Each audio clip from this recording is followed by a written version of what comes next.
So it might, I don't know, my computer might break down anytime. It's starting to act strange. But in any case, good morning everyone. Let me just check one more time.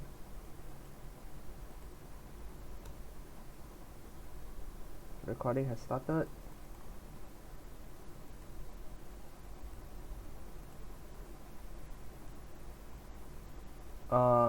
You can see my screen and can hear me, right? Test. Okay.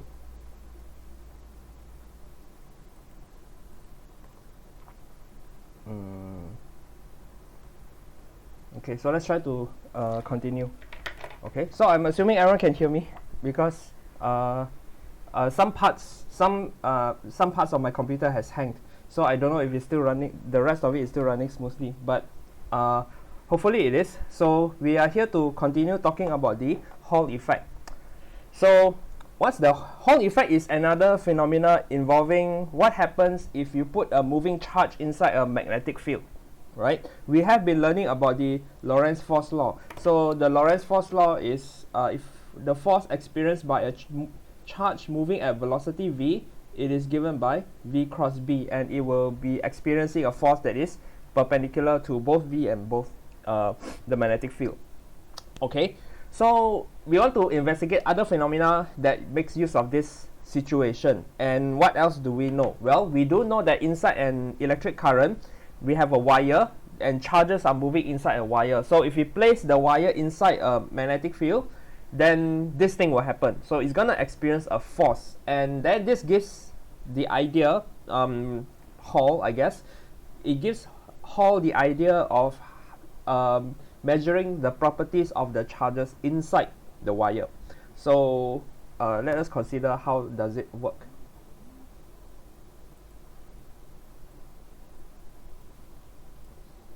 I'm still online, right? I hope so.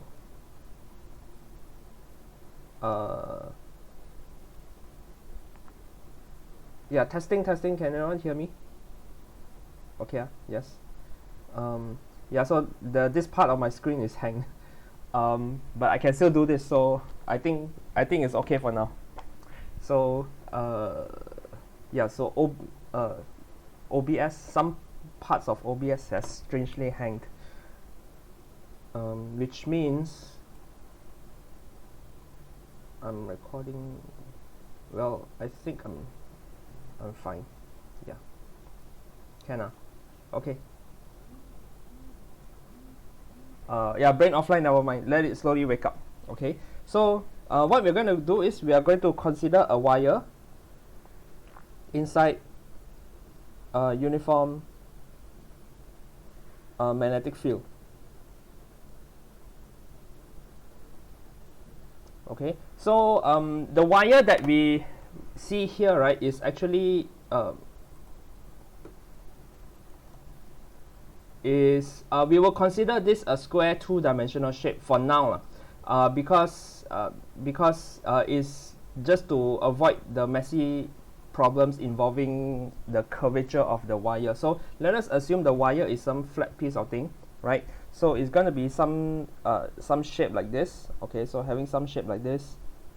Okay, so maybe it's yeah, so even if it's curved, it's a little bit like this, right?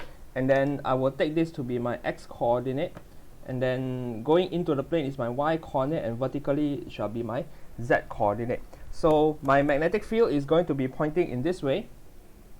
So my magnetic field is pointing into the y direction. So it is some magnitude and then have the j.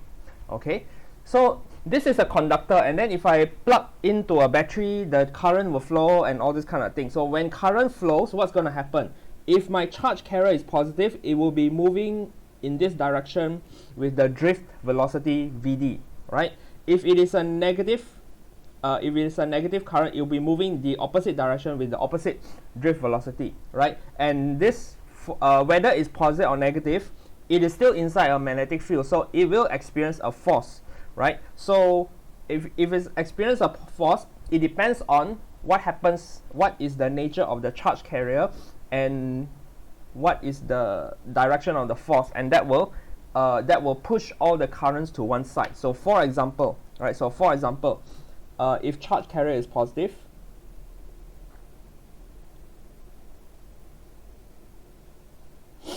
so what's going to happen here is that, well, if the charge carrier is positive, let us calculate this, right? We are using our right hand rule. So if our charge carrier is positive, this is my V, and then my B is here. So I use my right hand rule, right? So my V, my hand goes along the V, cross to the B, so it will be in the positive X direction. So that means all the charges will accumulate on the top part of the conductor. So it's going to be like this.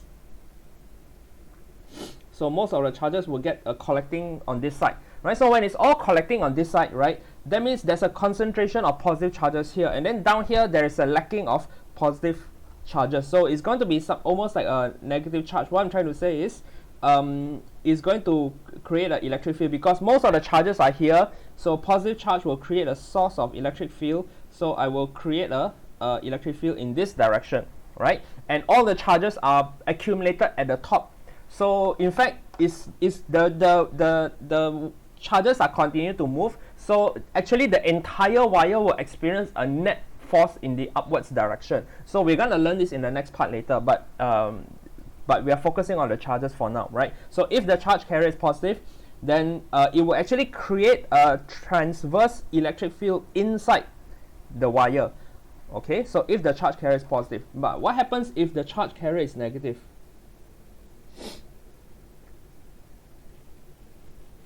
So we can also do the same calculation, but now we treat this as a negative charge carrier. So we repeat the calculation again, and then we see what something interesting can happen.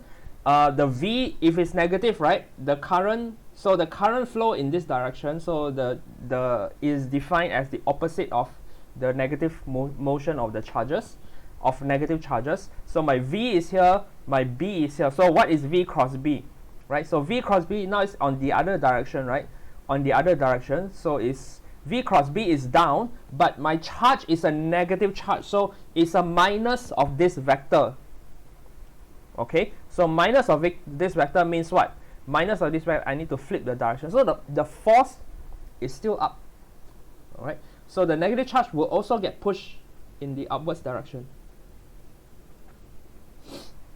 Okay. But then, so all the charge carriers are accumulated at the top. So there's a concentration of negative charges here. So that means I got the electric fields that is pointing into this direction over here. Okay. So the nature of the charge carrier will give the different values of the electric field, right? One case, the electric field is pointing down. The other case, the electric field is pointing up. So in electromagnetic experiments, actually it is possible for people to measure the electric field inside a conductor. So using that idea, it is possible that given some conducting material, we can figure out who is the charge carrier. Is it positive charges or negative charges? So that is an important experiment. So this is what we call the Hall effect. Right, so Hall effect is a pretty simple effect. Well, it actually should be called the classical Hall effect.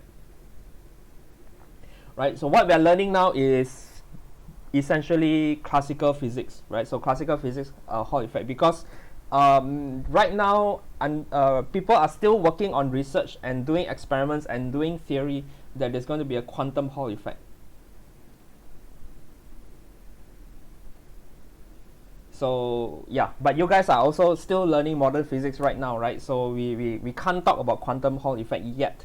Okay, so we focus on the simple one, classical Hall effect, but we can already is possible to do experiments based on this. So that is the general idea of the Hall effect. Do people write vectors with arrows pointing to the left? No. I think no. Yeah. So you mean like the way everyone write this, right? I think most people write arrows pointing to the right, unless like but you might see this notation. Like for example, I have a T, and then I have a vector that is pointing in two directions. So this actually means this is a matrix. Yeah, so it's a matrix. Something like this. So usually you will see something like this, right? So that's why you got this is not a very common notation, so it just means v1 v2, yeah, something like that. It's not a very common notation. Yeah, but I think it's called the dyadic notation. It's not very popular anymore. But 10-20 years ago, some people like to do it, but it's not very convenient. So if you type vectors in LaTeX, right, the LaTeX will appear, all the vectors will appear on the right hand side. Okay, so that is the concept of the Hall effect. So now let us do some specific calculation so that we can make some prediction for experiments to measure.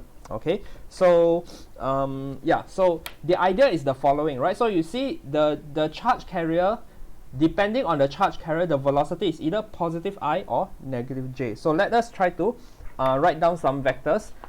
Let us assume it's a positive charge. So assuming my charge carrier is positive, right? So usually that is our default assumption, and the other case is just you flip all the signs, right? So assuming this, what is my drift velocity? So my drift velocity, okay, is going to be having some magnitude, and then if it's positive, then I'm going to the positive I direction, so it's I, okay. And then what happens to my electric field? So if this happened, right, it will experience a force, so my electric field is pointing down. So that means my electric field should be pointing down, so it's negative E, negative of some number, and then it's in the downwards. What happened? It's in the downwards. It's in the downwards Z direction. So I got this. Okay.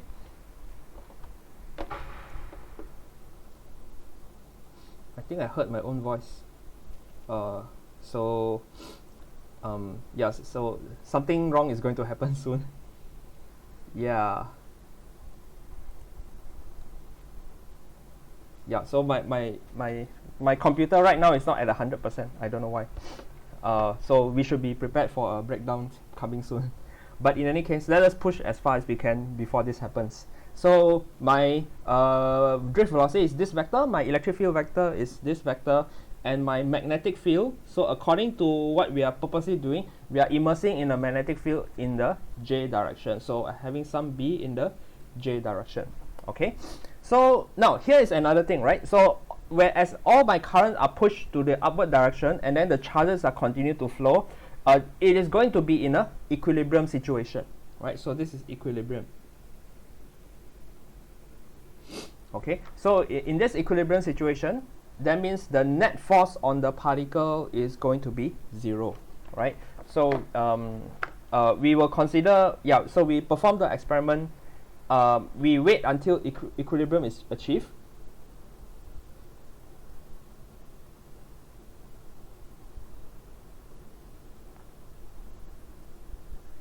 Okay, we wait until equilibrium is achieved, so that, yeah, COVID-21 antivirus, right? So wait until equilibrium is achieved, then the net force is 0.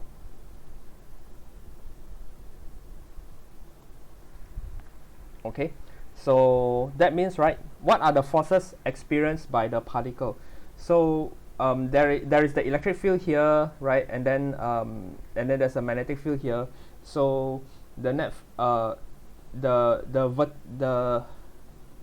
yeah, so let's write this, right? So the force due to the magnetic field plus the force due to the electric field, it is going to be 0, right? So my magnetic field is just QV cross B, right? QV cross B, and then my electric force is just charge times the electric field. Okay, so when equilibrium is achieved, all the particles are moving at uniform velocity, the current becomes constant again. Okay, so that is the situation that we want to calculate. Okay, so what is V? So V is my drift velocity, is VDI. So this is VD I, and then what is my magnetic field? My magnetic field is B in the J direction, and my charge is this, right? And then my electric field, we expect it to be pointing down, so it's minus EK. Okay, so we can work out this calculation. So this is QVB I cross J, and then the second term is minus QE in the K direction.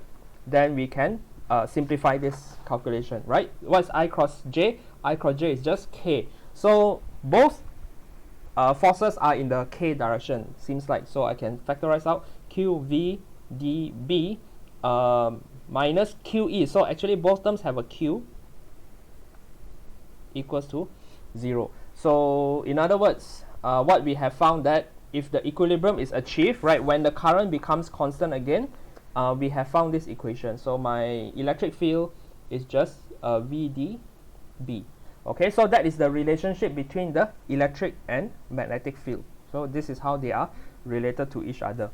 Okay, so now how are we supposed to measure the charge carrier? Well, we remember what is VD, right? So VD, if you recall, current density, how is this related to drift velocity?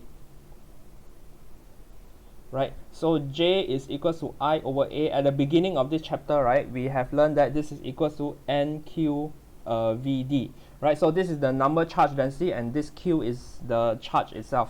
So is it too bright? Darken this a bit. Okay.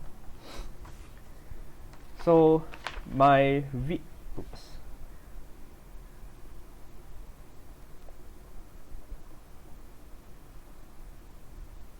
So my drift velocity can be expressed in terms of charge carrier and NQ. So we can substitute this into our expression over here, right? So what we have here is VD itself is just J over NQ. Okay, so J over NQ, so we can substitute this inside here. Okay, so when we substitute this inside here, what do we get? We put E. So E is equal to J over NQ B, right? So I bring NQ to the left hand side. So, and then what I have here is J B over my electric field. Okay, so the left hand side is N times Q. Remember what is N? So N is the charge carrier density. Okay, and Q is the charge of each particle. So usually this NQ is very difficult to measure, but now that I got this equation, so I got all this stuff on the right hand side. So all these things on the right hand side, right, is actually can be measured by experiment, because the magnetic field is actually something you control. You decide your magnetic field, right? You choose the magnet and then you put the wire there. The electric field is something can also be detected, right? There's apparatus for that. And then J is just the current per area, so this one can be measured. So once we perform this measurement, we can actually identify the at least N times Q, right? So in fact, we can measure, right? So just now we were saying we can measure the direction of the electric field itself. So if the E is positive, then my charge carrier is positive. If E is negative, my charge carrier is negative. And through this combination, we can measure the product of NQ. And once they got NQ, right, most of the time, usually, right, Q is the electric charge of the electron, right? So you can calculate whether it's a proton or an electron that is a charge carrier. So we can actually calculate the concentration of the electrons inside the conductor. Okay, so that is our Hall effect formula. Then can find the charge carrier density.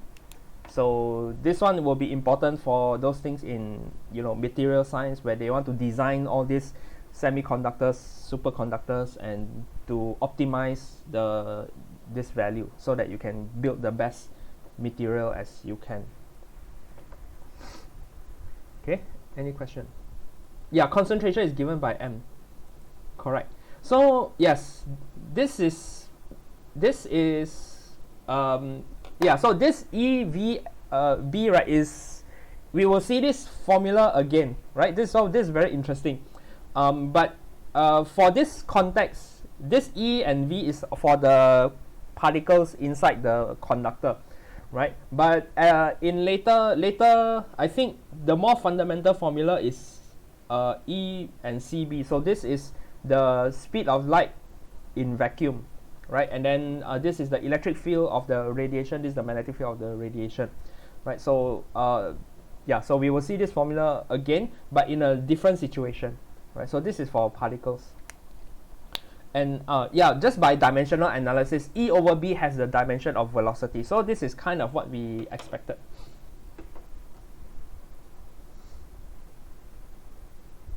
Okay. Any other question?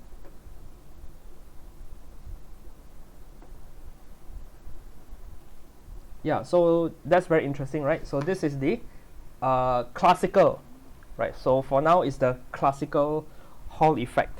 But once you finish learning quantum mechanics, we come to quantum Hall effect, and it's like an ongoing research. You know, people are still working on this, like right now, still trying to figure out the theories and things like that, and discovering new phenomena. So let's see an example.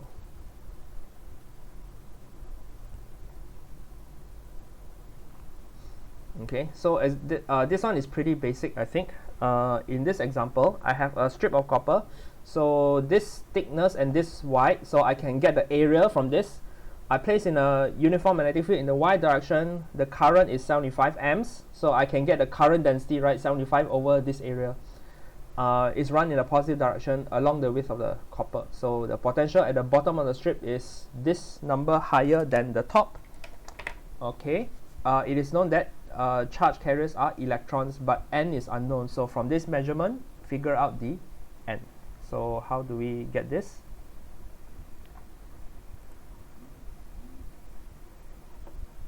Okay.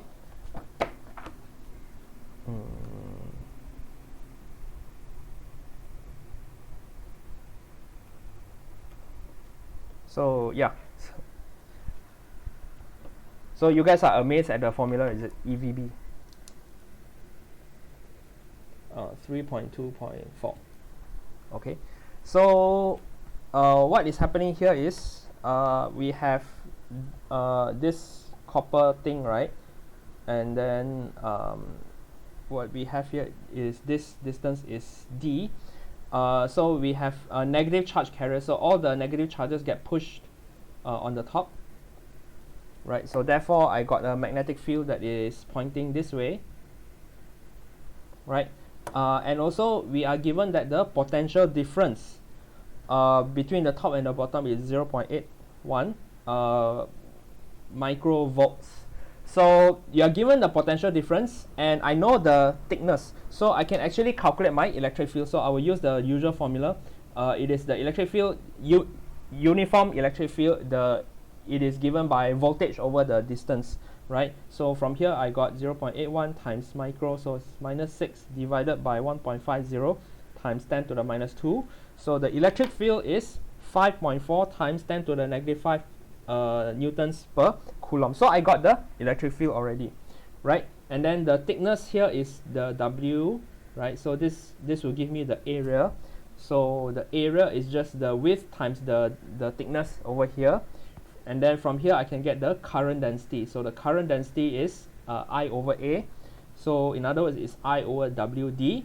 We are given that the current is 75 amps. W is 2.0 times 10 to the minus 3, and then this is 1.50 times 10 to the minus 2. So the current density is 2.50 times 10 to the power 6 amps per meter squared, right?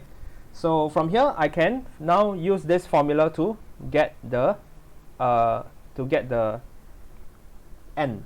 So Q is just electric charge, right? So therefore my N is just JB over the electric charge and then this. So I know all these values now. We just put everybody in. right? So it's just 2.5 times 10 to the minus 6, and then the magnetic field is 0.4 Tesla, right? And then the charge of the electron is 1.6 times 10 to the minus 19. The electric field, we found this to be 10 to the minus 5. So this is 11.6 times 10 to the 28 per meter cube. So this conductor has this many electrons per volume, so per meter cube, right? So this is how we identify the charge carrier densities. Okay, so any questions so far?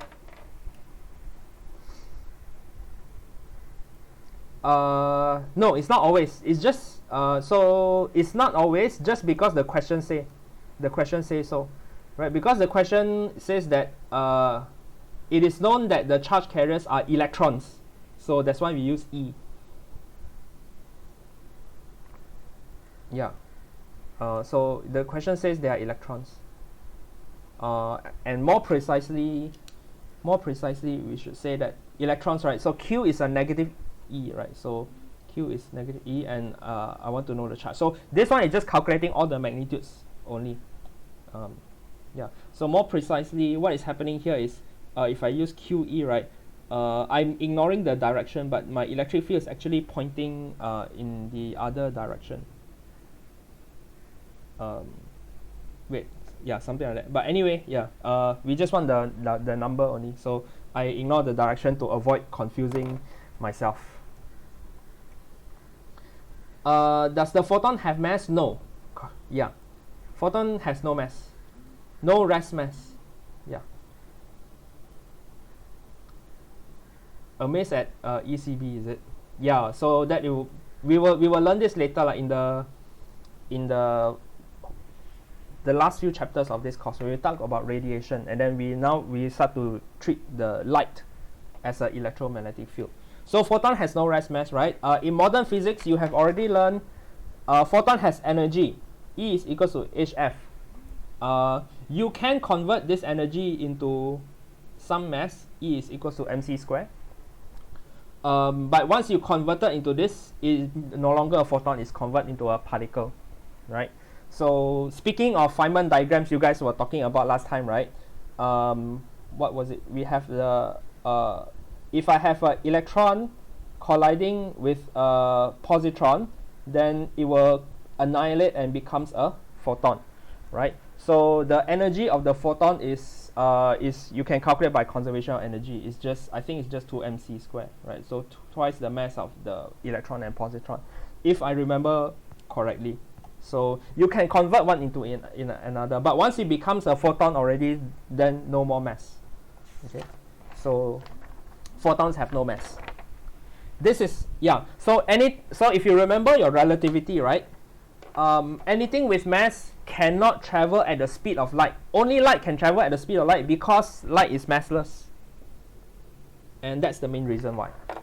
Yeah, so that's the special property about light. So we call them massless particles.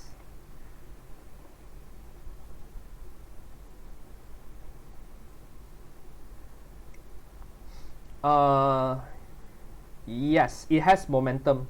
Yeah. So actually, in terms of black holes, right? It has no mass, but if you go to general relativity, gravity is not actually a force. It's just the curvature of space-time, right? And yeah, so you just follow the curvature of space-time, and when we look at it from afar, it looks as if it's like there's a force attracting to it, as if, right? But we are no longer using Newton's law. So only Newton's law is g/m over r squared, then only mass can attract each other. But photons have no mass. But in gravity, we are not treating gravity as a force. It's just the curvature of space-time. So so that's why we look at it in that way.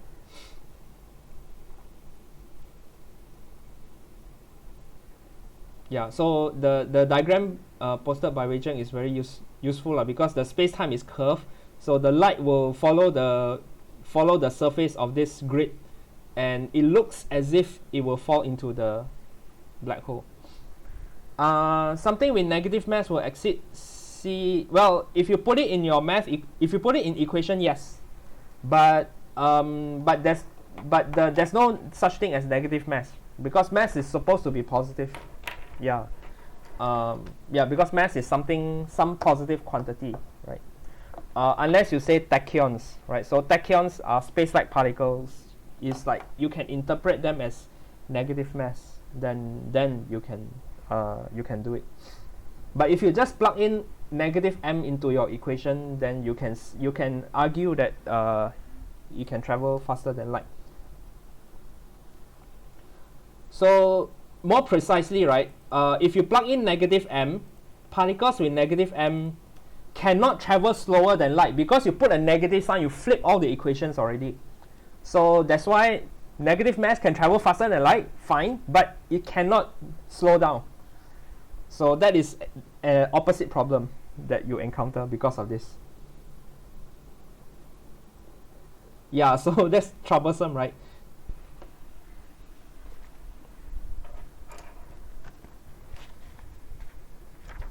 Okay, so the next thing to talk about is forces on a 5.3. So forces on a current carrying conductor.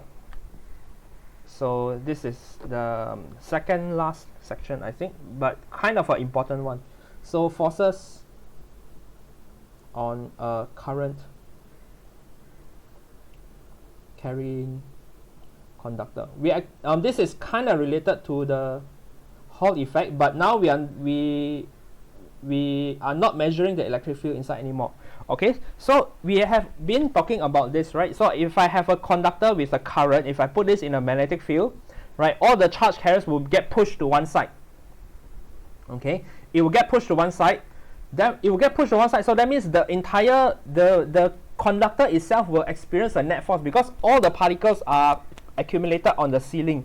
Right, so all the particles are accumulated on the ceiling. It will try to push itself upward. So we can actually determine the net force on a conductor, even if you don't care about the magnetic field, right?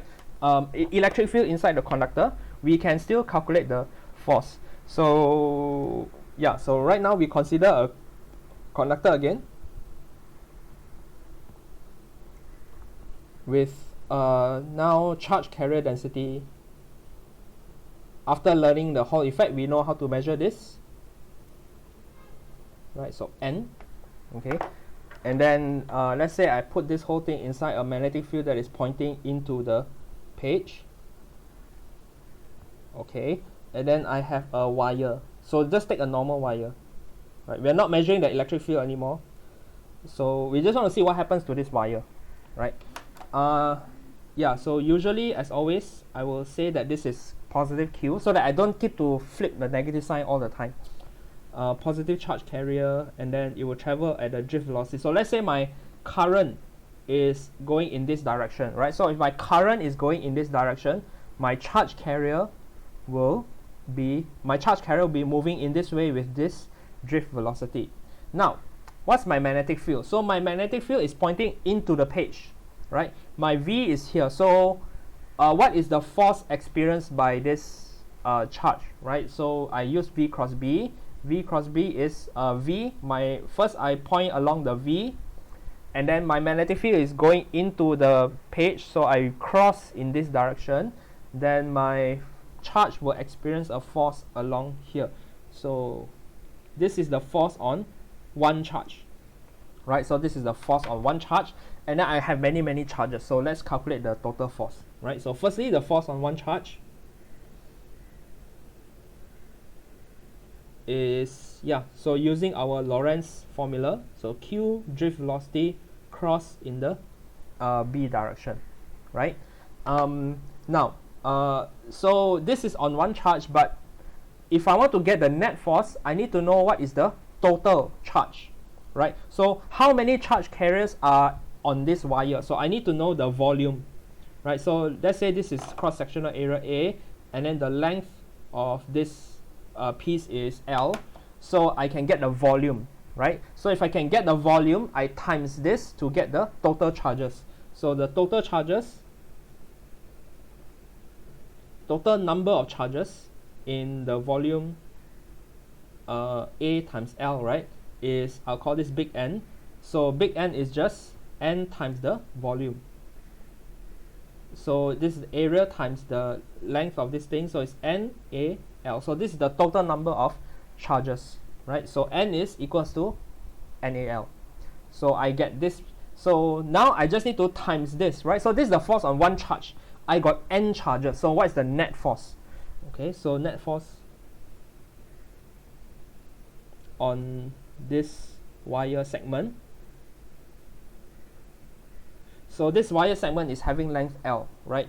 So the net force will depend on L, because if I have a longer piece of wire, I contain more volume and contain more charges and will get more force. So it depends on the length, right? But anyway, net force on the wire segment is net force is just n times the force on one particle. Makes sense, right? So this is NaL. The force on one particle is the charge carrier Vd, and then B. Okay, so in other words, my F is equals to NQ drift velocity, and then A, and then there's a L and cross B. So I separate out the L here because NQVA is, if you remember, this is just the current, right? And I include the direction. So this is actually the current vector. Remember the current vector that we did at the beginning of this chapter? No, in chapter 4. Right, so this is the current vector, right? So this is IL cross B. So in other words, we have derived the force on the force on a wire segment length L is given by IL cross B. Right. So what we have done is we have been assuming that all the forces on all parts of the wire is having the same B. So we assume that this is a straight wire in uniform magnetic field. Right, but in any case, we have derived this equation, ILB. So this is the formula, this is the kind of formula that was taught in high school before, right? IL cross B, but now we treat it in the vector form. And yeah, so now we use the full vector product, so we should be able to calculate for a vector for the wire that is pointing in any direction and the magnetic field pointing in any direction. Okay, so it's probably a familiar formula, but now we derive it again. And actually, where did this equation come from? This comes from the Lorentz force law. So this actually is the consequence of the Lorentz force law, right? So these are actually related to the Lorentz law that we have been learning. Okay.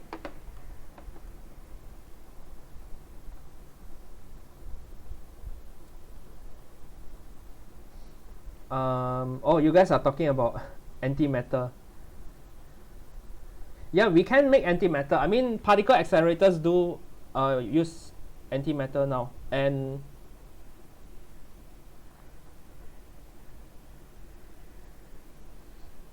yeah, the real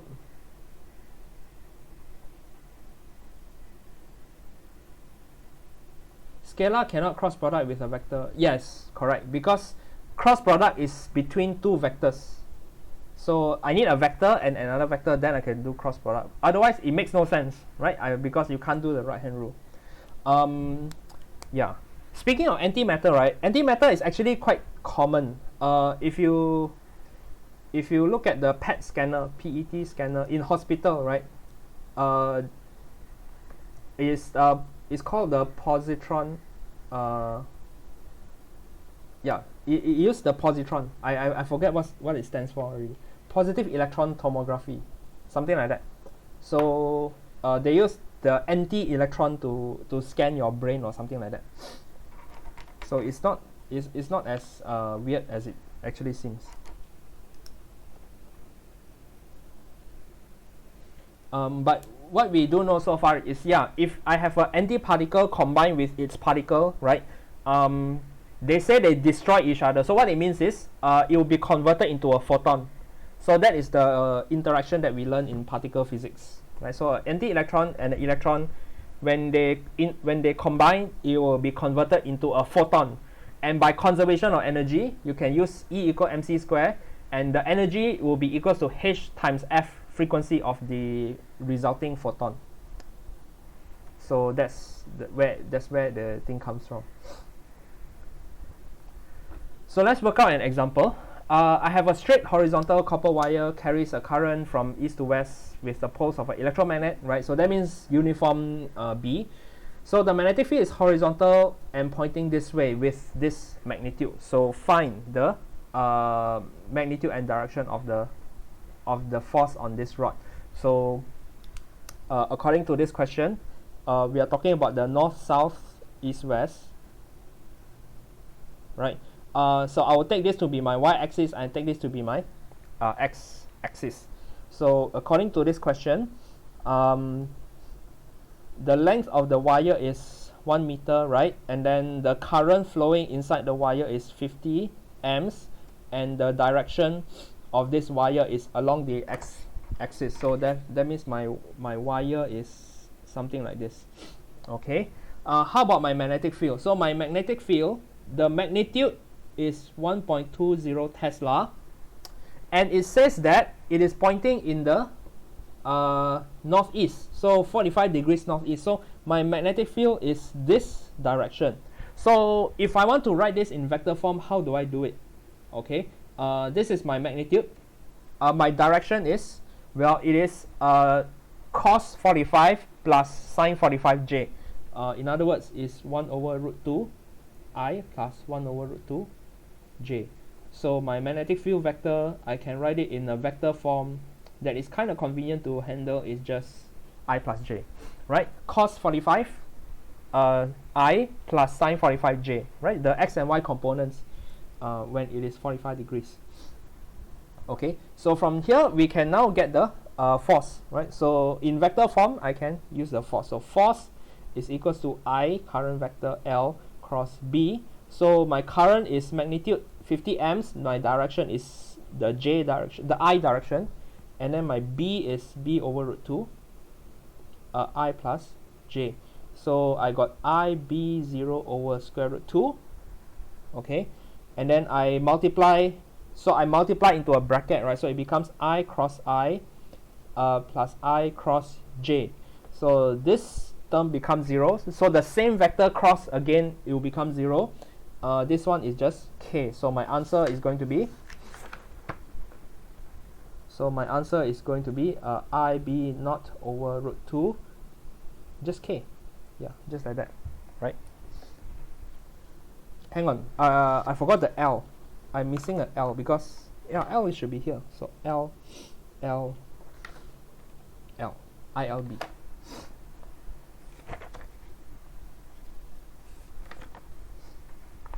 Okay. Then the other part of the question is, if I want to maximize the magnitude of the force, then yeah. So if I want to maximize, then it should be it should be exactly perpendicular, right? So for maximum force, the wire and B should be perpendicular.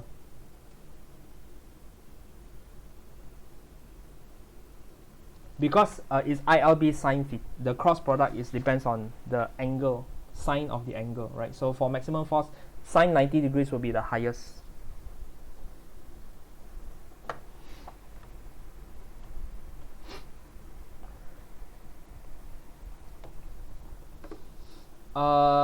Antimatter still have positive mass. Or PET scanner, yeah. So antimatter have positive mass, but the charge is going to be opposite.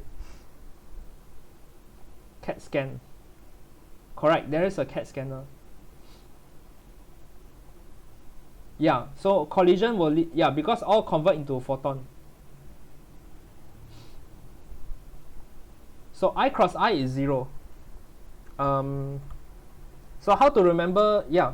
So how to remember, so there's a few ways to remember, right? So the way I remember is the default one is IJK, right? So IJK all positive, right? And the reason ijk is positive because if I draw the axis, right, I, y, and then z, you can use the right hand rule. You'll see that x crossed with y points in the z direction. Then to remember the rest, I just permutate, right? So the way to permutate is I move the first one, I rotate to the back, so the I goes to the back. The other two I shift forward, so it's j cross k. Okay, and then I permutate one more time. The j shift it to the back, and then this two I push it to the front. So k cross I. So this is like a permutation, right? And then from here, of course, I can flip. If I, for cross product, if I exchange the direction, what happens if I take j cross I? J cross I means I, right hand rule, I go to the y axis first, and then I cross to the x, so I'm pointing down. So it's actually a minus, negative direction now. So same thing, k cross j gives me a negative I, and then I cross k gives me a negative j. And yes, so if I take the product cross with itself, it's going to be 0, right? So similarly, j cross j is 0, k cross k is 0. Because the parallel vectors will have 0 cross product. Yeah. So the same vector, parallel vector, will have 0 cross product.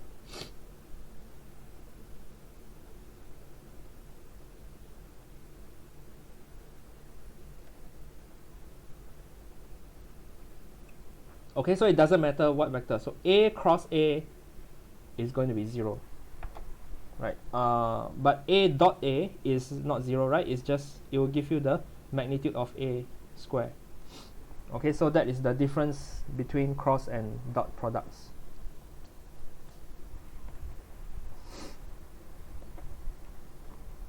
Right, so yeah, I cross I is going to be 0. Okay, so this is quite useful, right? Just remember the default ijk, and then the rest you push it around. Yeah, basically you play mahjong with your ijk, right? So now we have derived the Lorentz force formula on a wire, but we kind of assuming that the magnetic field is uniform. So what happens if the magnetic field is not uniform, and also what happens if the wire is not straight? So we are going to do a integration. So non-straight wire in a non-uniform magnetic field. Okay, so let's say my wire is curved, right? So my wire is curved, and my magnetic field is, yeah, some function, right? So we do not expect it to be uniform anymore. How do I find? Well, we do our usual thing, right? So if I look at a very small infinitesimal segment, okay, so a small infinitesimal segment of a very short length dl, so at this point is experiencing a magnetic field B, right? So this part is an infinitesimally small, therefore it is approximately straight. Then I can approximately use my formula. Okay, so this is infinitesimally small, so my current is flowing this way. So we can claim that it is approximately straight. And in a small enough region, B is approximately uniform. Okay, so the infinitesimal force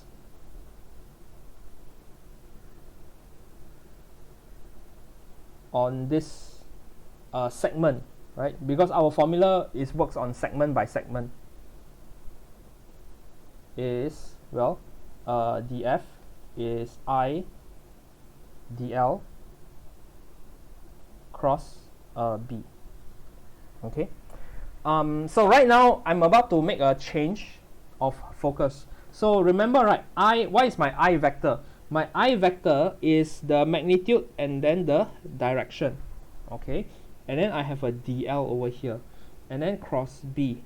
But later, right, it is more convenient to view this as the vector. Okay, so view this as a vector. So I'm going to say that this is my infinitesimal displacement vector. Okay, so this is the infinitesimal displacement along the wire. Okay, so my df now is I will just take the magnitude of the current. Okay, so it's a number now, but now I'm taking this as my dl cross b. Okay, so the total force is the integral of this, right? So the total force is the integral of df, so I integrate I dl cross b. So why I doing it this way is because I can I'm going to do this using the method of what we have learned from mechanics, because when we did mechanics, right, we calculated the work done is the work done F dot dl, right? So it's going to be the same dl that we were using, so I can use the same method to calculate this. So this is the force on the curved wire.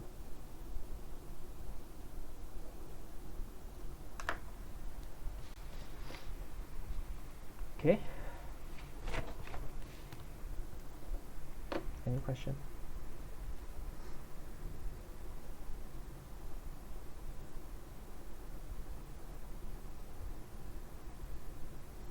Yeah, kind of.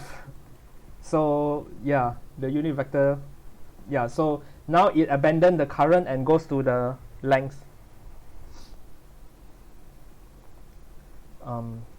Yes, it is also kind of true, right? Because that is why calculus is important, especially in physics, because our formula, most of the physics original formula is apply for constant force, constant magnetic field, uniform field, straight wire, that kind of thing. And mainly it's because that is the equation that you learn in the high school, right? But for a general case, if it's curved, then no choice, we have to do integration. Okay. So what time is it now? Okay, so yeah, so I guess I will let you guys digest this. Let's take a break, because this formula, right, is, yeah, it's an integration involving cross product. So I imagine it's going to be scary for you guys to use. So we have an example to see how we apply this, right? But it will take a while to calculate. So let's take a 10 minutes break. We are supposed to do tutorial after the break, but let's finish this off. Then the remaining time we will do the tutorial, right? And also after this class, I will upload the solutions for tutorial 4, so you have all the answers to study for the exams by the end of today. Yeah, so we will see later. Generally, we do the cross first and then you integrate. Yeah, so cross first, then integrate. Okay, so yeah, we'll see how to do it. So we take a 10-minute break first. So we come back at 10:03. Yeah, 10:03. And then maybe I can fix my problem in time. Okay. So let's see what is this problem about.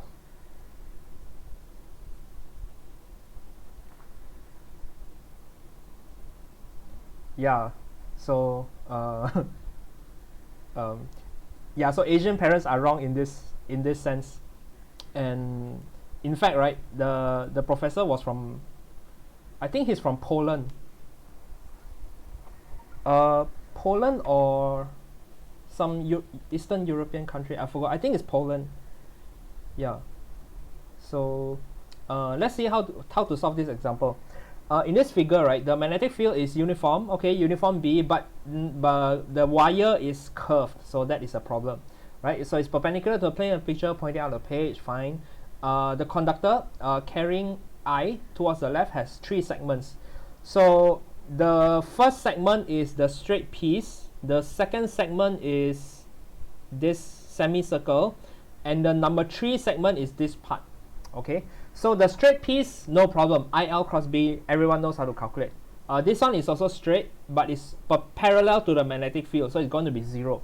So the main problem, I think, is we need to figure out how to calculate the magnetic field on this segment of the wire. So I just want to find the total magnetic field acting on this conductor. Okay, so triple E student. Yeah, so triple E student still need in the end doing electricity kind of stuff, you mean? Okay, so how to find the wire? So I'm just drawing the semicircular part. The current flowing is along this direction, right? And the formula that we want to use is I want to integrate I dl cross B. So according to the question, my magnetic field is coming out of the plane. So X cross Y, so this is having the magnitude and then pointing in the K direction. So I got my magnetic field vector. So how to get dl? So we do our normal thing, right? So every time we chop this into a small segment and then we integrate. So we cut into a small segment. So this short segment has infinitesimal length. This is an infinitesimal displacement dl. And remember what was an infinitesimal displacement? It means that we move a little bit by the x direction in the I axis, and then we move a little bit in the y direction in the j component, right? So what else do we have? So if I look at this, right, this point, I can use a polar coordinate, and it is having the angle theta with respect to the x-axis, and the radius is r. So I can actually write down the xy coordinates of this point, and then I can find the dx and dy. Okay, so what I'm trying to say is, we notice that the coordinates of the infinitesimal segment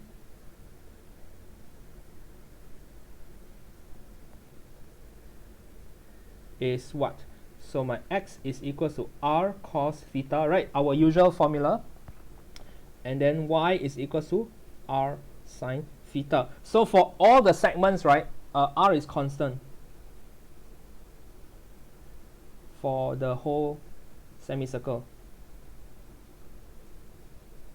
So if I want to describe positions on the semicircle, I just need to change the theta because everyone has the same radius away from the origin. Okay, so I know the coordinates. So once I know the coordinates, right, I can find dx and dy, right? So this is the infinitesimal differential. So dx is just negative r sine theta d theta, and then dy is just r cos theta d theta, right? So this is just a differential. So in any case, I got the dx and dy already. So therefore, I can find my expression for dl. So dl is dxi. So I got r sine theta d theta. This is the I direction. And then dy is this thing. So it's r cos theta d theta in the j direction. Okay. So now I have found my dl. Okay. So once I found dl, I can cross b and I can perform the integration. Right. So what's my dl cross b? So dl cross b is, well, everyone here. So r sine theta d theta I, r cos theta d theta j, and then what was crossing b? So crossing b is bk. So this is bk. Did I press record? I did. And I did. Are we missing another segment of the diagram? Kind of, yeah, I didn't bother to draw, right? So there's a segment 1 and then there's a segment here. Yes. So I'm just focusing on segment 2. So this is what you're talking about, right? Yeah, I didn't draw this. This one easy, right? Easy. We handle this later, no problem. The main problem is how to find this. Okay. Okay, so yeah, then we just need to work this out. Right? This is the hard part, right? So let's work out the cross product. Just follow our procedure, right? Just bracket, we multiply into the bracket. So I got minus r, and then b is a scalar, so I can put a scalar here, and then sine theta d theta. The main point is the two vectors is I cross k, right? And then how about the second term? The second term is rb cos theta d theta j cross k, right? So yeah, so how to remember I cross k? I just listed out everyone here. So what was I cross k? K cross I is j, so I cross k is minus j. So this term is minus j. J cross k is where? Is just plus I. Okay, so I got this expression. That means, right? So I have this expression now. So finally, I can do the whole thing. So IL cross B is just minus minus gets a plus, correct?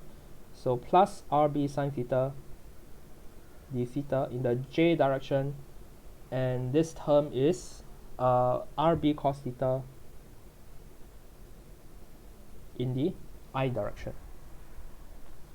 Okay, so this is plus. So if I want to get the force, right, so the force is the integral of all this, right? So I just need to integrate everybody. Okay, so wait, I forgot the B. Yeah, so just need to integrate everybody. And then the theta is, we need to be careful what's the theta, right? Remember how I say theta. So theta is my angle like this, right? So this is my x coordinate and then this is my y coordinate. So that theta is anti-clockwise starting from the x-axis. So if I want to start, my first section of the force is at theta 0, and then I integrate until theta 180. So that is a typo just now, correct? So the limits of integration should be from 0 to pi, right? From 0 to pi. Okay, so we just need to perform the integration. What I got is minus br cos theta, right? After integrate is from 0 to pi in the j direction. And then this is rb. Integrate gives you a sine theta from 0 to pi in the I direction. Then this last term is sine pi minus sine 0. Everyone is 0 over here. This one will be plus 2, right? Because cosine 180 is negative 1 minus minus negative 1 again. So it's just a positive 2. So it's 2br in the j direction. So this is the force acting on the semicircle segment of the wire. Wait, I forgot the I. Yeah. So I forgot the I everywhere. So I. Oh yeah, thanks. Yep, I just realized. Yeah, so there's an I here.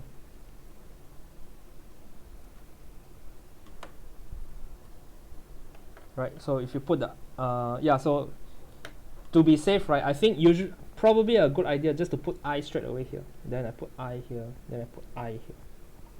Then you don't forget. So this is the second part of the wire. Then the straight part will be straightforward. Yeah, that's why, maybe that's why the word straightforward comes from, right? So force on the straight segment.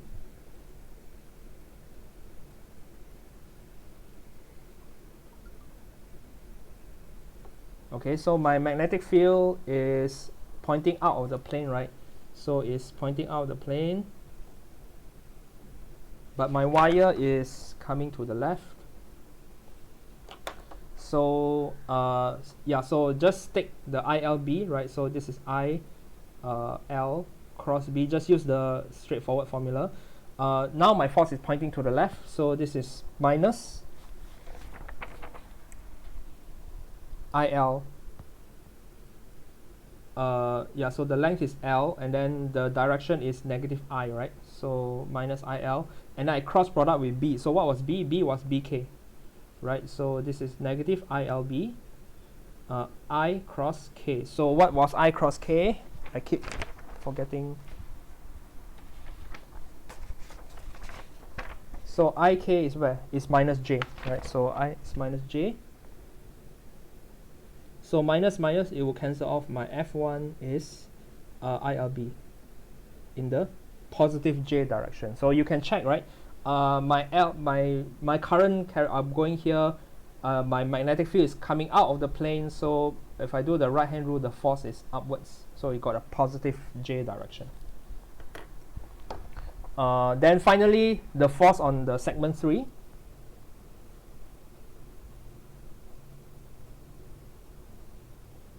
What was it? So we have calculated the straight part, we have calculated the semicircular part. but the third segment is coming out of the plane, right? So my force on segment 3 is going to be 0 because I'm supposed to use IL cross B, but this is I, the length of this is whatever L is this, but the direction is coming out of the plane, so it is K, and then cross BK. Well, it's minus K, it's coming into this side, right? But anyway, it is ILB, K cross K, so you're going to get 0, right? So this is parallel to magnetic field, so the force is going to be 0. So if you put a wire that is parallel to a magnetic field, it's going to have no force, right? Only 90 degrees, it will get the highest force that you can. So the net force is just F1 plus F2 plus F3. Right, so F3 is 0, F1 is ILBJ, F2 was, what did we find? 2IRBJ. Yeah, so you can factorize if you want, but nothing special over here. Right, so this is the net force experienced by the wire. Okay. Yeah, so we better get used to integration because this chapter and the next few chapters we will integrate a curved wire many times. So we need to practice how to do integrations involving cross products.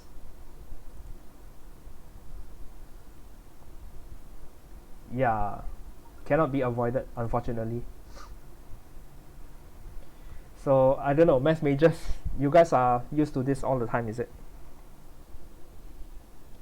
I guess even if you're a math major, you deal with this mostly in calculus 2, right?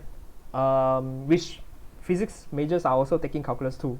So yeah, it's not that big of a difference. Because in math major, yeah, you start to do the more math stuff, which is abstract algebra, you know, those kind of things.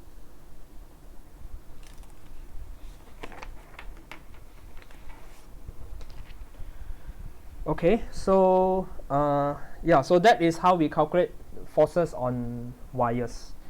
I guess the next thing that we want to do is to do some questions from the tutorial, right, with the remaining time that we have.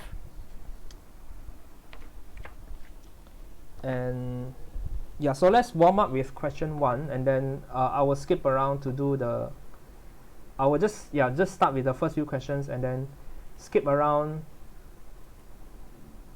if we run out of time to do the harder ones.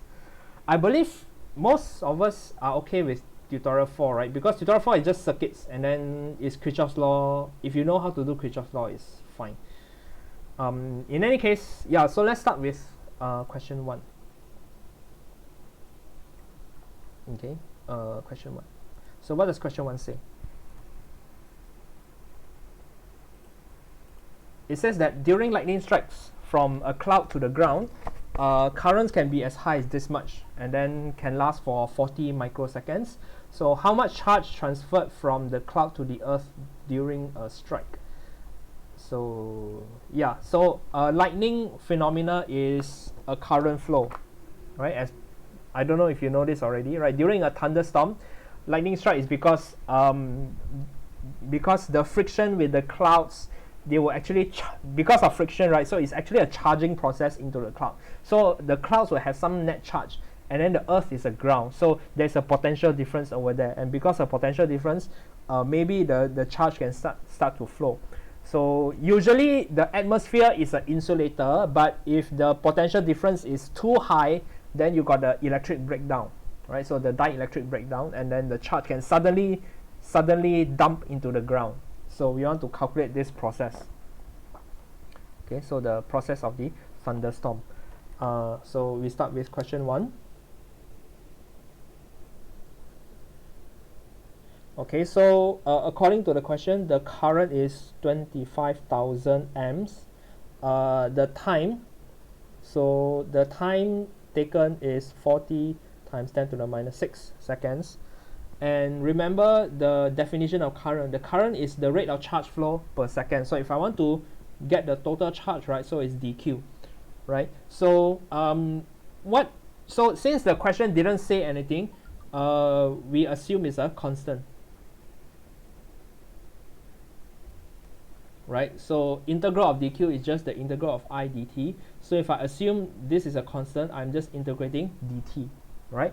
So start from time 0 until this much seconds later, the q is just I times delta t, right? So what we have here is 25,000 amps times 40 times 10 to the minus 6. So what you get here is just 1 coulomb of charge, okay? Because the time is very short. So it's not much, but it's still very dangerous because the thing that causes damage is not the charge itself, but the current, right? So the current flow will affect the potential differences in this thing, so it causes damage to different materials.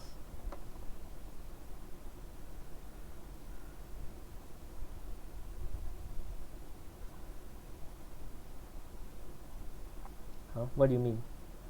You keep charging with your chair? Okay, so yeah, so question 1 is pretty straightforward. Let's jump to question 3, I guess.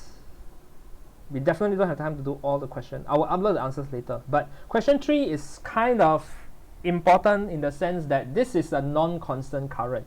So if the current is non-constant, then we need to do an integration. So my current is given by this function of time, and I want to know how much charge has passed through the wire within 8 seconds, right, from time 0 to time 8.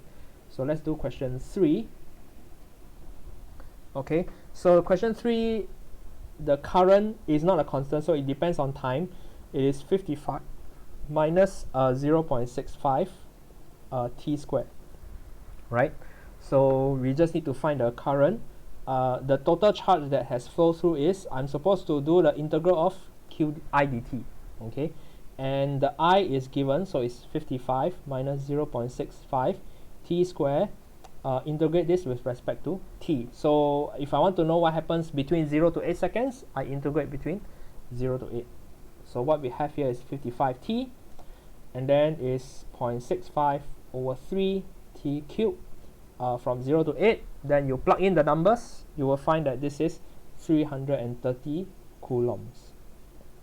Okay, so this is the charge flow. Then the question is just to give us a comparison. If I have a constant current, then what is the necessary value of current to charge the same charge in the same time interval? So right now I replace my current to be a constant, and then I got the same, but what I want is the same total charge flow. Okay, so same total charge flow, so therefore it's 330 coulombs. Okay, and same time interval. So from 0 to t to 8 seconds, right?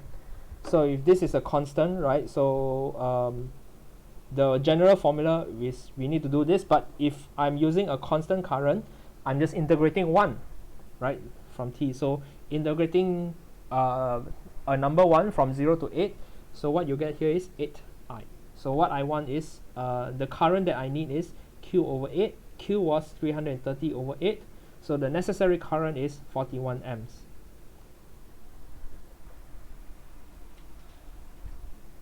Okay, so that's pretty straightforward, right, if the current is constant.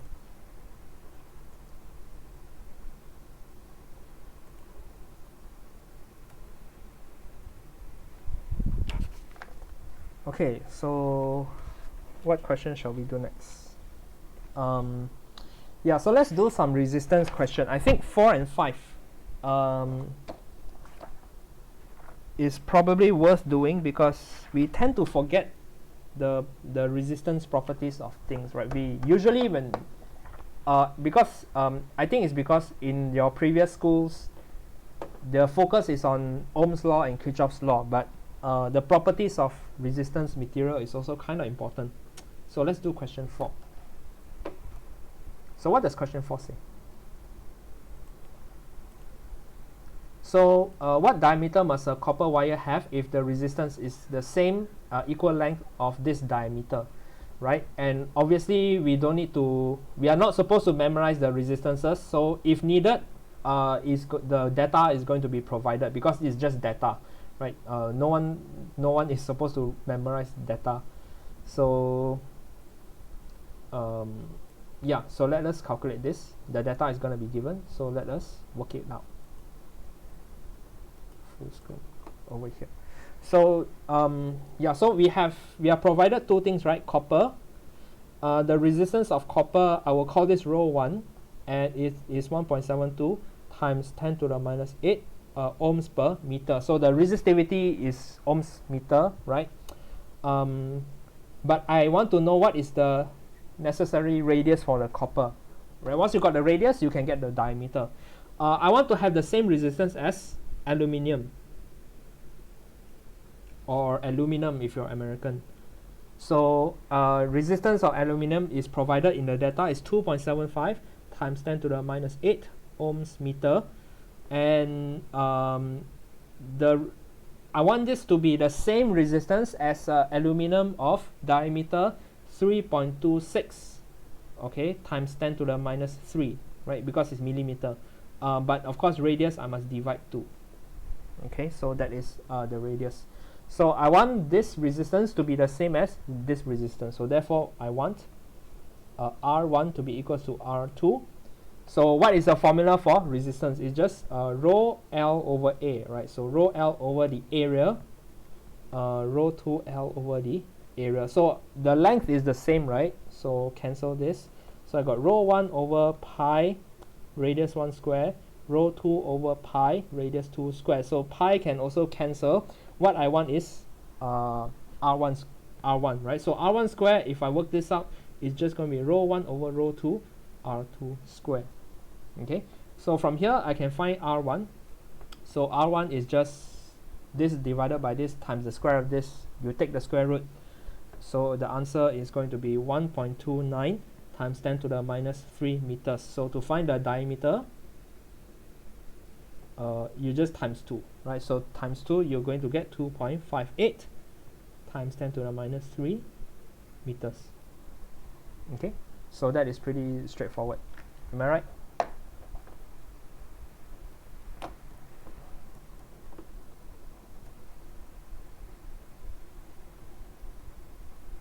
Okay, so let's go to the next question. Yeah, 5. Now 6 is gonna be tricky, right? So definitely we're gonna do 6, and we'll do 5 first. So 5 is kind of important in its own right. So I have a 2 meter length of wire made by welding 120 centimeter silver part to a 80 centimeter long copper. So each piece of this is 0.6 in diameter. So we assume they are cylinders. Potential difference of 5 volt is maintained between the ends of this composite wire. So this is a composite wire. So what this means is I take a piece of silver and attach it to a copper. Okay, so copper, I have my resistance here already. So for the next question, I need the resistance of silver, resistivity of silver. So silver, let's just call this rho 3, is 1.47 times 10 to the minus 8 ohms per meter. So what's happening here is I'm taking a piece of silver wire, right, and then I join this to a copper wire by welding. Okay, so this is silver, so I got rho 3, right, and then this is copper, so copper was rho 1. Okay, so the length of this silver section according to the question is 120 centimeter, and then this part is going to be 80 centimeter.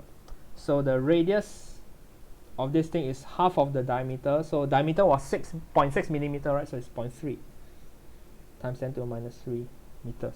And the potential difference is VAB is maintained at 5 volts. Okay, so yes, there's a potential difference here. I got the rho, so I can calculate the resistance, and then finally I should be able to calculate the everything else based on this. Okay, so yeah, right. So let's find the So this one, right, this can be treated as one resistor. Okay, so R3. And then this can be treated as another resistor. So this is R1. So I can actually treat this as a resistor in series because they are just connected one after another. So I can treat this like a resistor in series. So I can find the individual resistor. So the resistance of the silver part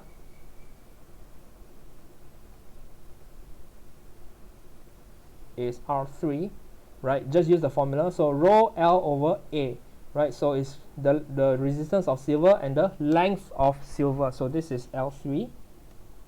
So if I put in the values, it's going to be 1.47 times 10 to the minus 8, and then it's 120 centimeter, and then the area is pi this thing square,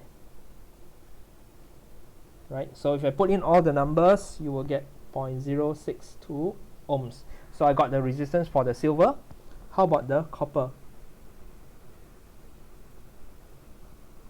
So for the copper part, R1 is rho 1 L1 over the area. Okay, so I got copper is 1.72 up here times 10 to the minus 8. The length is 80. So this number pi, the area is the same. So this number is 0.0487 ohms. Okay. So now I have all this information. I should be able to get everything this question is asking for. I want to find the current. So let's find the current. Okay, so to find the current, I know the voltage and I know the resistance. So I can use Ohm's law. Firstly, I need the equivalent resistance.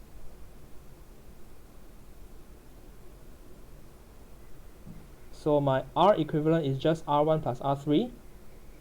So these two numbers add together, I got 0.111 ohms. Then I use Ohm's law, right? So according to Ohm's law, I can find the current. So Ohm's law is VAB is equals to the current of whatever this is, right? Once I found equivalent resistance, I can get the current, right? So VAB over R equivalent. So this is 5 volts, 0.111, and the answer is 45.1 amps. Okay, and of course the question is asking for silver and copper, but this is current, right? It's only one junction, so the same current passing through silver should be the same current passing through copper. So same for in silver and copper. So both are 45 amps, 45.1 amps. Okay, so this is conservation of charge. Cannot be different, right? If it's different, that means if this current is smaller than this current, that means some charges got stuck somewhere, right? So then it's not a steady current flow anymore. So what's the next part they are asking for? Magnitude of electric field. Okay, so in silver and copper. Okay, fine. Then to find this, well, this is the current. So electric field, right? So this, our original Ohm's law is actually using the electric field. So we will use the original Ohm's law. Because our original Ohm's law is talking about the magnetic field, right? E is equal to rho J, right? So it's in vector form, right? But if we take everyone in the J direction, so E is equal to EI, and then J is just the magnitude in the I direction. This is how you get E is equal to rho J. Okay. Again, I'm making a big deal out of it is because we need to now it's important to us the differences when we are talking about vectors or we are just taking the magnitudes. Okay, so we can do that because these two are all pointing in the same direction. But anyway, we can find the electric field. So the silver part, the electric field is just taking the resistance of silver, and then I want to get the J. So what's J? J is the current per area. So it is the current over pi R square, right? So yeah, so we know all the numbers, right? So the current we have calculated to be 45.1 amps. We divide by the cross-sectional area, we know the number. So we calculate everything, we get 2.34 newtons per coulomb. And then for the copper part, you do the same thing. So copper part is rho 1 I over pi r square. Same current, same area, just that the resistances are different. So the answer is 2.40 newtons per coulomb, right? So the electric fields are different. Currents are the same, it's fine, but electric field is different because the material is different over here. Okay. And then finally, we want to find the potential difference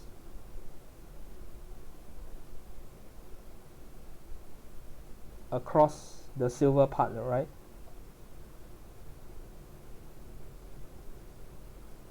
So V3. So we just use Ohm's law because I know the current and I know the resistance already, so no big deal.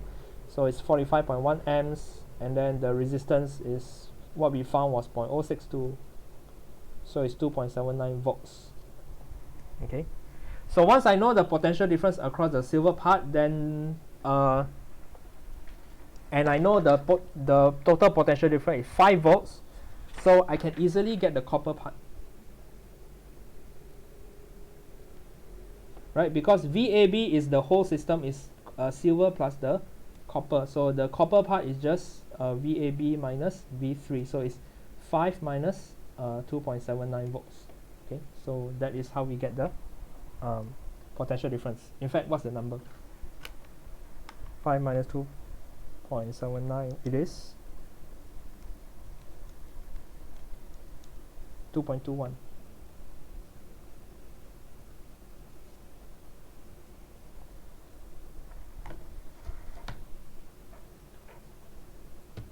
Yeah, pretty easy, right? So yeah, most of the time I think for this chapter is like we need to remember some laws that we forgot to use, right? So usually in previous experiences, you know, when usually students seems to get stuck when we are asked to find the electric field inside a piece of wire, because since high school we spend so much time talking about voltages and resistances and using Kirchhoff's law or Ohm's law, we kind of forgot original Ohm's law is actually in terms of electric field. So we can easily calculate an electric field from inside a piece of wire, right? So this is usually the part that most people forget, right? This part I think most of the time should be no problem. Okay, so that is usually what happens. Any questions so far?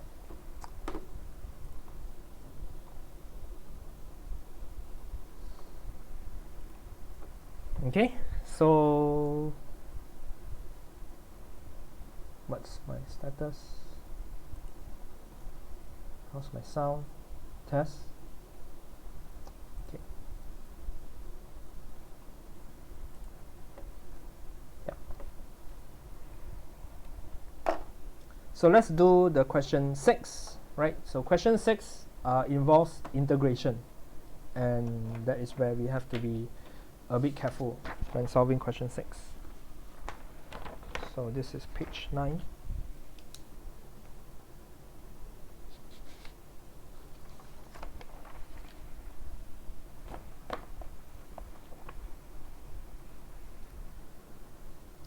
So what's question 6 about?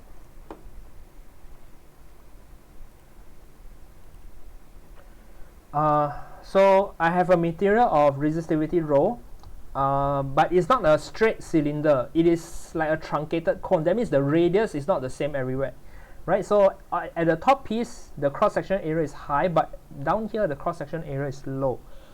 So the potential difference is applied, right? I want to calculate the resistance of the cone between the two end faces. So how are we supposed to calculate this? Again, we will use integration, right? Like Ka-Heng said, every time we have a formula, the minute when something is not a constant, integration already, right? So that is unfortunately what seems to happen all the time. Well, to make it easier, I'm going to turn my diagram to face this way.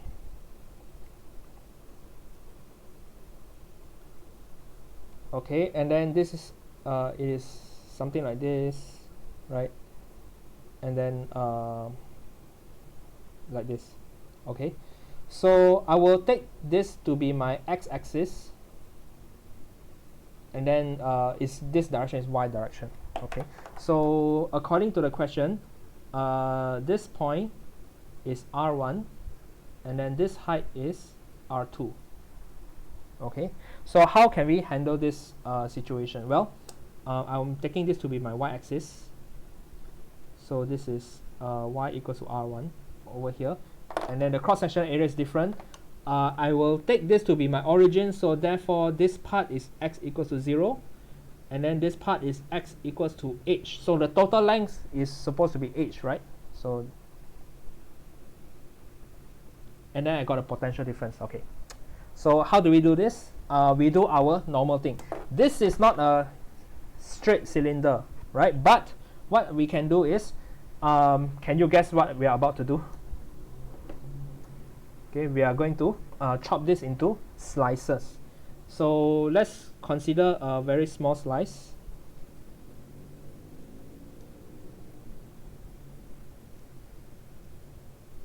Okay, so consider a very small slice, and then there's a cross-sectional area, right? So this slice in particular has some radius r, so it's going to be smaller than r1 but still larger than r2.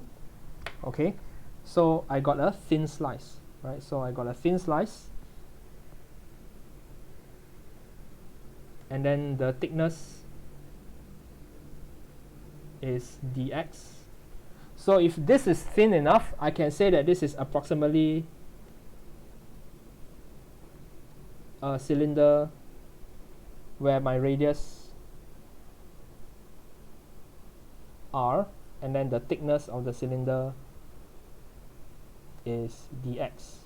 Okay, so if this is approximately a cylinder, that means the resistance, right, the resistance is, I can use this formula, because the formula, right, the formula of resistance is equal to rho L over A. This is for a cylinder, cylindrical conductor.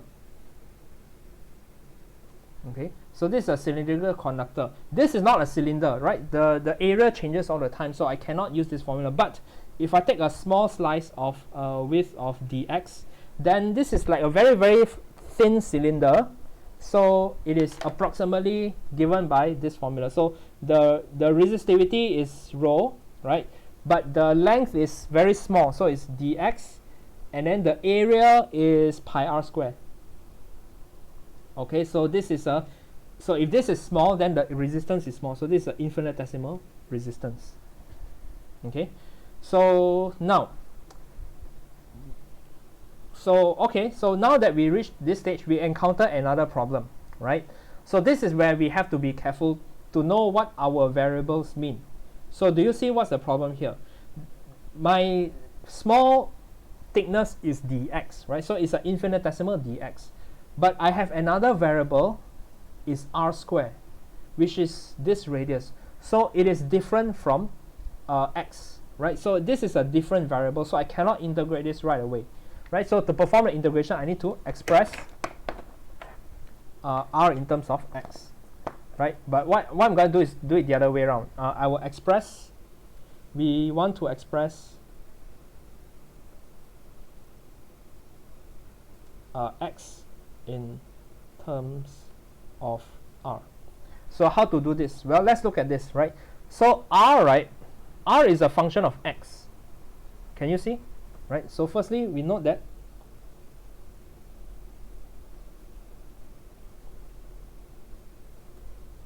so this is the tricky part if you're not used to it. We notice that r is a function of x, right? So let me draw this picture again. This is a cylinder, right? Because I draw this as my y-axis, right? And then my x-axis is here. Then my cylinder is coming down here until x equals to h. This is equals to 0, right? And then this part is r1. This part is, this height is r2. So this is actually a straight line, right?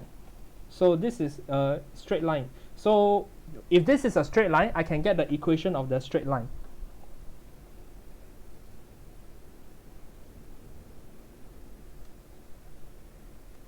by using this.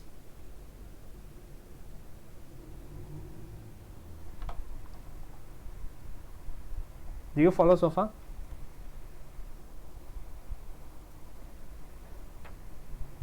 Oh, everyone is fallen asleep already, seems like. Okay.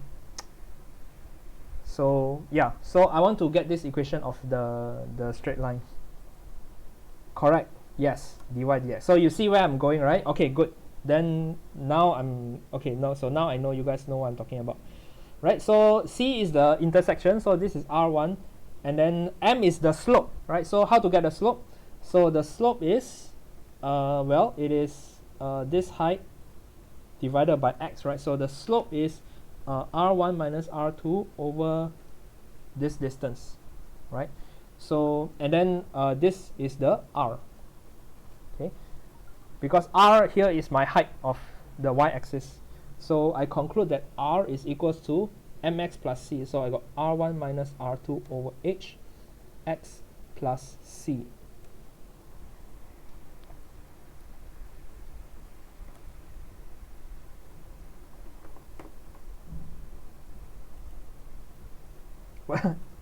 Okay,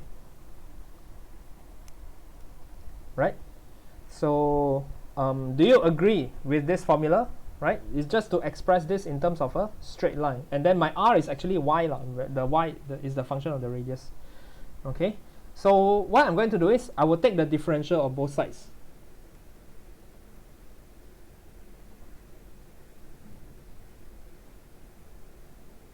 So if I do a small differential of here, so dr, then this is just r1 r2 over h dx, and then this term will become 0. So what I have now is dx is actually h over r1 minus r2. Oh, hang on a minute, I forgot. This is a downward slope, right? So downward slope, so y2 minus 1, I got a minus sign. Yeah, it's the slope is coming down. It's a negative gradient. It should be a negative gradient. Okay, makes sense, right? So dx is dr. Okay, so now are we ready to calculate? So my infinitesimal resistance was rho dx over pi r square. So what I can do now is I can substitute into this. So what I have here is yeah, so rho, and then it's very messy, so let me put this aside first, and I got minus h over r1 minus r2, and then integrate this with respect to dr, right? So let me just tidy up my equation. What I have seems like rho h over pi r1 minus r2, and then the variable to integrate is just dr over r square.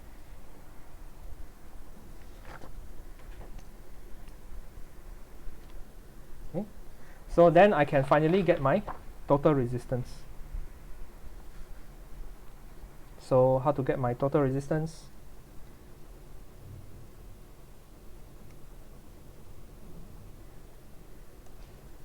Well, it's just r is just the integral of dr, right? So I just need to integrate all this stuff over here, and the constant, let me just move all the constant outside, and then I'm just integrating my variable r.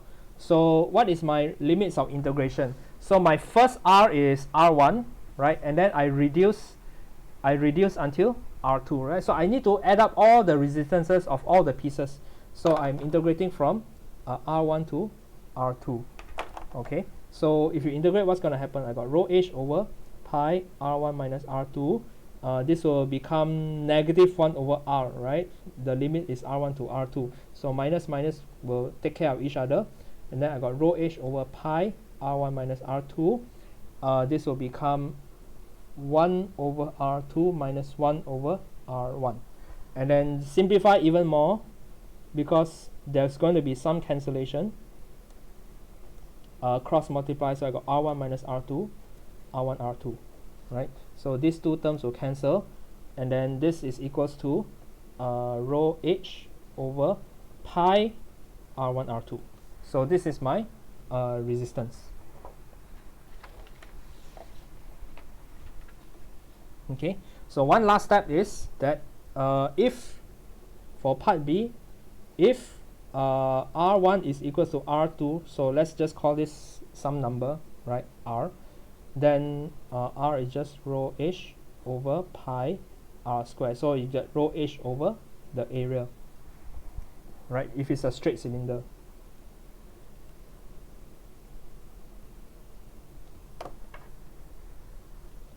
So straight cylinder, I come back to my formula, right? So R1 is equals to R2. Then I come back to this formula. The length now is h.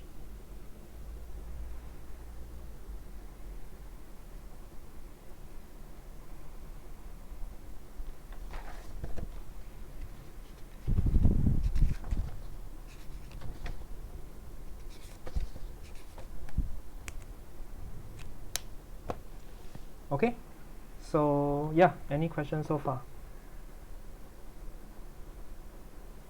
Or is your brain fried from all these integrations?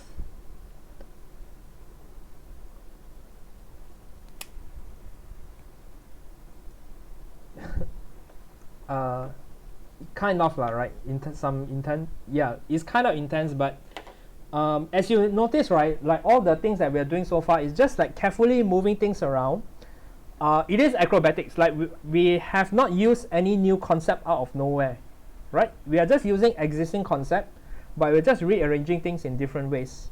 So as long as we are familiar with how to handle this, then we can easily get the answer.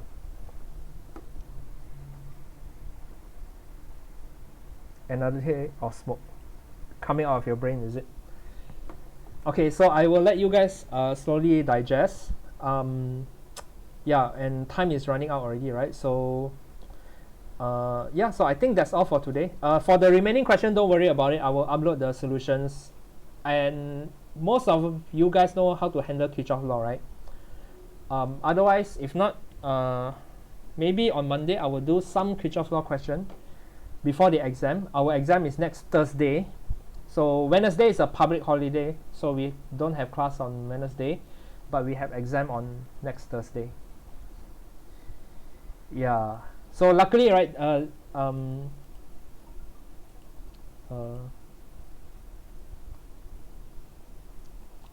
this is about as hard as it goes lah. Oh, you can? I also didn't know that. So yeah, anyway, that's all for today.